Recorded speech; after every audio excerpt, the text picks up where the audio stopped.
Today, we find ourselves at the observatory on Georgetown University's campus. This observatory was built in 1844. It's the third oldest observatory in the United States, and both men and women astronomers have worked over the years at this observatory. It is on the campus. It is not formally open to the public, but if you walked onto the campus grounds, you could easily walk around here. Today, we are reflecting on the readings for the 21st Friday in Ordinary Time. The opening sentence of our first reading.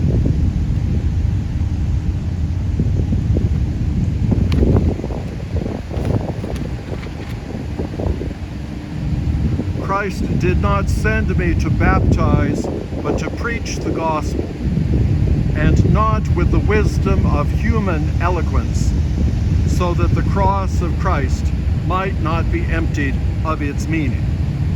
The message of the cross is foolishness to those who are perishing, but to us who are being saved, it is the power of God.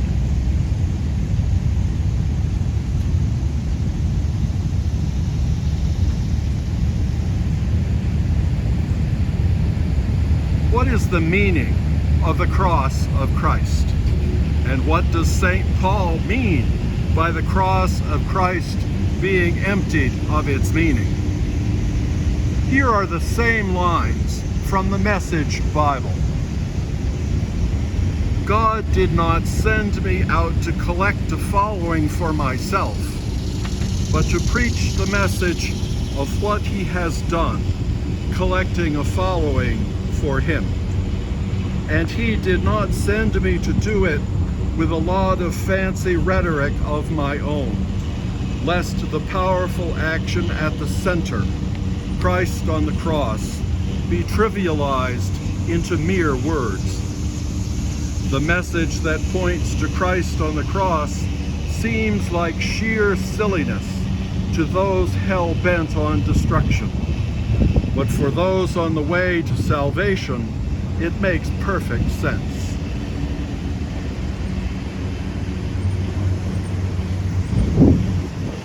The powerful action at the center of Christ on the cross. What is that powerful action? To answer this question, we must first brush aside 2,000 years of theological obfuscation, of too much abstract philosophical thinking, and no engagement with human life and the Spirit of God.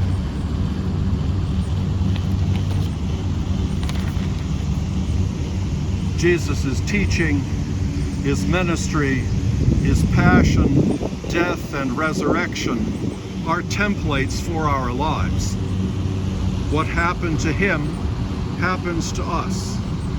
If we do not make this linkage, we will miss the powerful action of Christ on the cross. 4 thoughts.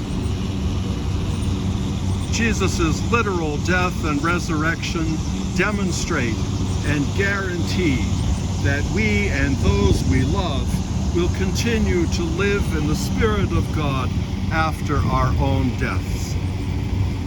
This life and the next life are a continuity, a continuation of who we are, guided by God's Spirit toward greater joy and fullness of life. When we die, we are not shelved alphabetically like an unclaimed package in an Amazon warehouse. Ask yourself, where are my deceased loved ones now, as a gauge of your level of belief? Second, Jesus' literal death and resurrection are metaphors for the real dynamics of human life. Getting fired, divorced or dumped, facing a midlife crisis, or the death of a loved one having a fire or storm damage your house. These are metaphorical deaths that, though metaphors, are very real. In my midlife crisis, my first career, my secular outlook on life, my hopes for the future all died. And something new, my Catholic faith and life as a Jesuit, emerged as new life. In what way is that true for you?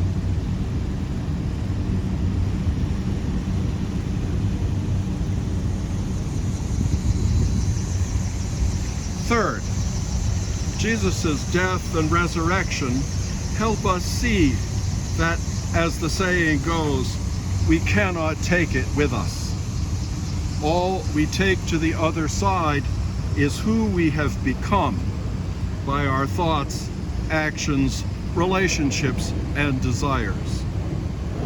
Fourth, Jesus was publicly shamed and humiliated, though he was innocent of crime, and his critique of the power structure was valid.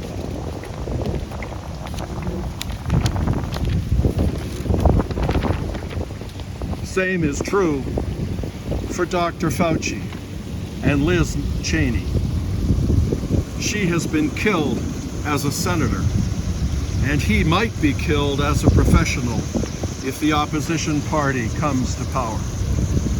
Both have hope of new life through Jesus' cross if they engage with their faith. Same for you and for me.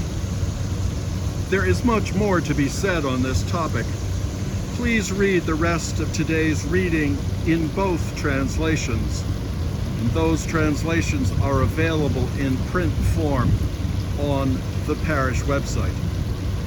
Ask for the Spirit's wisdom and guidance, and grow in faith and love of God, who calls us to new life through Jesus' passion, death, and resurrection, through the power of his cross.